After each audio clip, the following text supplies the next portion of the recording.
దేవునికి మహిమ కలుగును గాక. ప్రభువు పేరట మీ అందరికి వందనాలు, శుభాలు. మరణాత. బాగున్నారండి?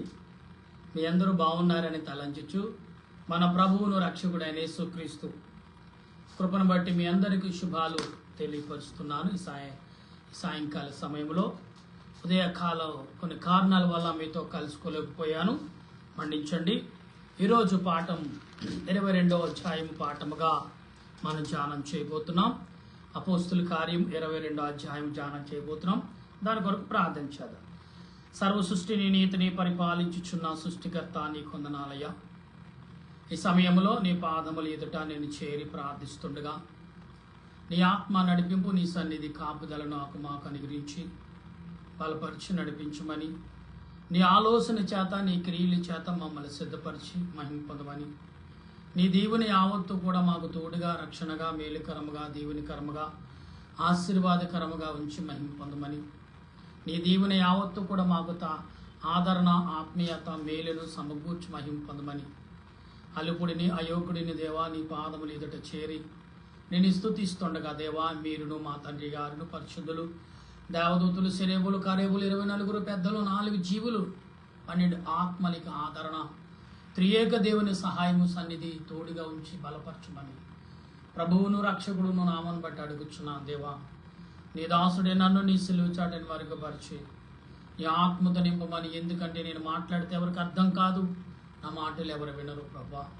దానికి నీవే నాలో ఉండి నీ బిడ్డలతో మాట్లాడమని, నీ ఆత్మతో నింపమని క్రీస్తు ప్రభు నామమున అడుగుచున్నాను పరమ తండ్రి, ఆమేన్.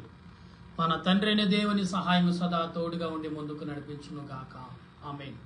ప్రియులారా, ఈ ఉదయ కాలం నుండి ఇప్పటి వరకు అనేకమైన ప్రయాణముల్లో, అనేకమైన తలంపుల్లో మీరు ముందుకు నడిచారని, సాగి ఉన్నారని నమ్ముతున్నాను. నమ్ముతూ దేవదేవునికి కృతజ్ఞతాస్తుతులు చెల్లించుచున్నాను. ఎందుకంటే ప్రభు ఈరోజు నీతో నాతో మాట్లాడుచున్నారు అనే దాని భావము అనేక రకాలుగా ఉంది. అయితే కొన్ని విషయాల్లో బైబిల్ గ్రంథంలో 22వ అధ్యాయంలో అపోస్తుల కార్యము మనం మాట్లాడుచున్నప్పుడు అపోస్తుడైన పౌలు ఏ రకంగా మనకు బోధిస్తున్నాడు అని మన విషయాలు తెలుసుకుంటే, ఇక్కడ బైబిల్ గ్రంథంలో అనేకమైన విధములుగా మనకు కనబడుతుంది. గనుక మనం ఆలోచించినప్పుడు పరిశుద్ధాత్మ దేవుడు ఏ రకంగా మనతో ఉండి మాట్లాడుతున్నారనేది మనం గమనిస్తే 22వ అధ్యాయంలో దేవుడు అనేకమైన విధములుగా మనతో మాట్లాడుతున్నారు. ఏమనంటే చూసినప్పుడు 22వ అధ్యాయంలో, సహోదరులారా, తండ్రులారా, నేనిప్పుడు మీ ఎదు చెప్పు సమాధానమును మీరు ఆలకించుడి. అతడు హెబ్రీ భాషలో మాట్లాడుచుండగా అది విని ఎక్కువ నిశ్శబ్దముగా అప్పుడు అతడు ఇలాగూ చెప్పసాగును, నేను కిలికీలోను దాసులను పుట్టిన యూదుడును. అయితే ఈ పట్టణంలో గమనియేలు అనబడిన ఒక ప్రవక్త మన పితరుల ధర్మశాస్త్రము నిశ్చయముగా శిక్ష ఉంది.